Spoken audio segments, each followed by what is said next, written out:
Peggy 18.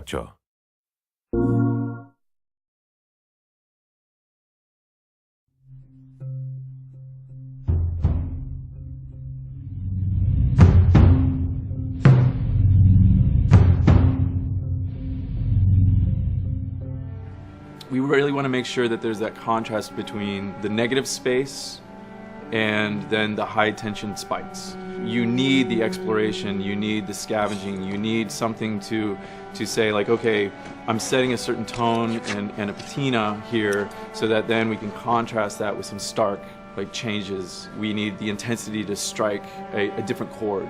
That only works if you have the negative space to play off of.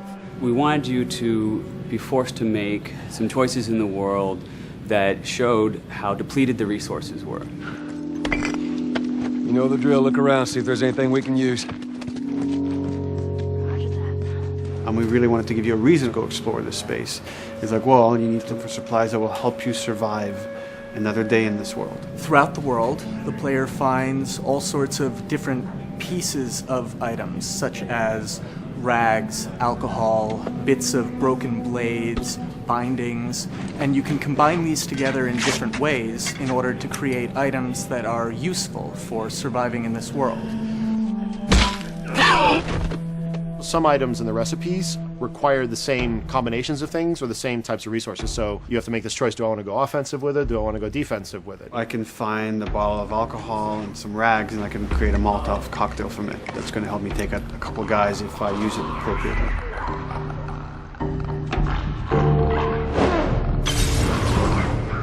Or I could use those same ingredients and craft a medkit. And that lets me kind of choose, do I want to play it more defensively and kind of have items that help me heal myself, or much more aggressively, I want to have items that help me kill and destroy in order to then progress and get out of this area. Molotov and medkit are not the only ones that have these interesting overlaps. You can craft a shiv out of a binding and a blade so that you can sneak up behind somebody and take them out more quickly and more quietly, or can be used to jimmy open locked doors. So you are expending a binding and a blade in the hopes that there's going to be something awesome on the other side of that door. Or you could craft a melee upgrade. So you might have some nails that you've picked up, or a pair of scissors or something. You're going to be able to use bandages and use these things to attach them to the 2x4. So now you've got a more powerful melee weapon. This is something that you're going to be able to run and take down an enemy with a single blow. Alternatively, you can use those same type of nails to make a bomb. This is something you can place in the world, and they're going to be able to trigger it. Since resources are limited, you stealth past an encounter, you're not getting the stuff that was encountered. Not just the stuff off the guys that you would have taken down, but also in terms of what's in the environment for you to scavenge. So you have to balance that risk versus reward, but it's definitely all a part of the choice. And sometimes the world doesn't give you a choice. Sometimes the battle breaks out in a way you didn't expect, and you have to make decisions, in the moment. So that's another reason why we did the whole crafting system live. We didn't want the player to have to scroll through a long list of different items. We wanted it to be the absolute minimum amount of button presses.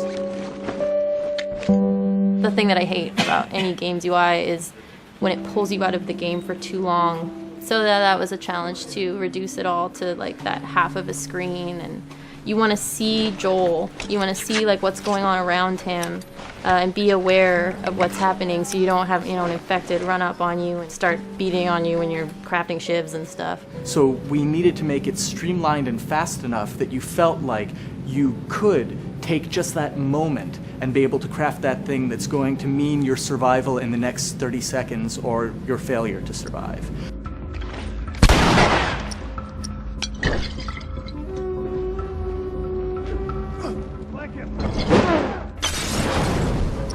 The brutality of the encounters is allowing us to reach into the tone of the survival aspect of the game. When something comes up in their way, whether it's a human or infected, then Joel and Ellie, you hear them whisper to each other and you see their animations change, everything, their whole demeanor reacts to the scenario in front of them, and that's the same feeling we want you to have when you're holding that joystick. It's just oh, okay, what do I have in my inventory? How many are there? Where are they at? Locate them and try to figure out, okay, what are we gonna do?